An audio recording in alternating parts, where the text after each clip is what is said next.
Waz Up Earth. Volcanoes have long captivated human imagination with their awe-inspiring power and dramatic landscapes. Here are three of the most famous volcanoes across the globe, each renowned for its unique characteristics and historical significance. The first one is Mount Vesuvius, or Vesuvio, the only active volcano in mainland Europe. It rises above the Bay of Naples on the plain of Campania in southern Italy.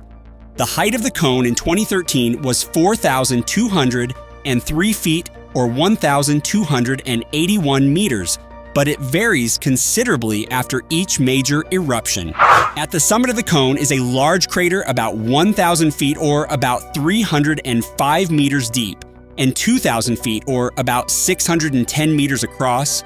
It was formed in the eruption of 1944. Additionally, more than 2 million people live in the vicinity of Vesuvius and on its lower slopes. There are industrial towns along the coast of the Bay of Naples and small agricultural centers on the northern slopes. The soil is very fertile, and in the long period of inactivity before the eruption of 1631, there were forests in the crater and 3 lakes from which pasturing herds drank.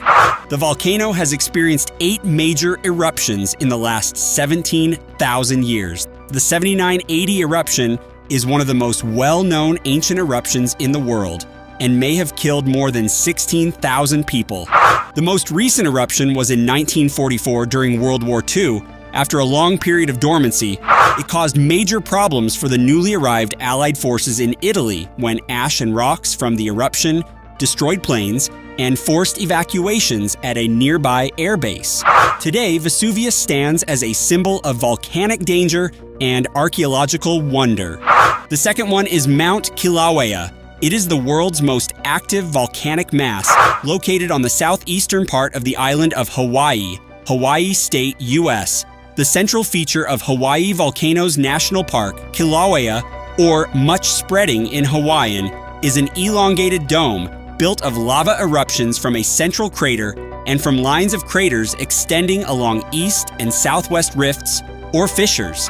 The volcano's 4,090-foot or 1,250-meter summit has collapsed to form a caldera, a broad, shallow depression nearly 3 miles or 5 kilometers long and 2 miles or 3.2 kilometers wide, with an area of more than 4 square miles or 10 square kilometers.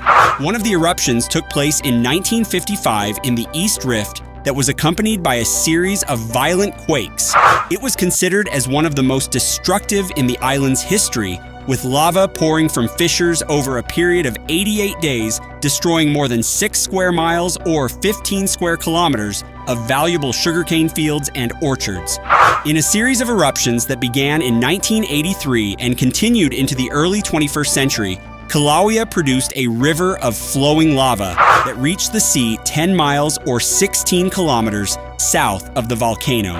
In 2018, a series of eruptions in the East Rift opened several fissures that cut across residential neighborhoods, releasing lava and clouds of sulfur dioxide gas into the air. Kilauea's eruptions are closely monitored, providing valuable insights into volcanic behavior and offering visitors a rare chance to view lava flows up close.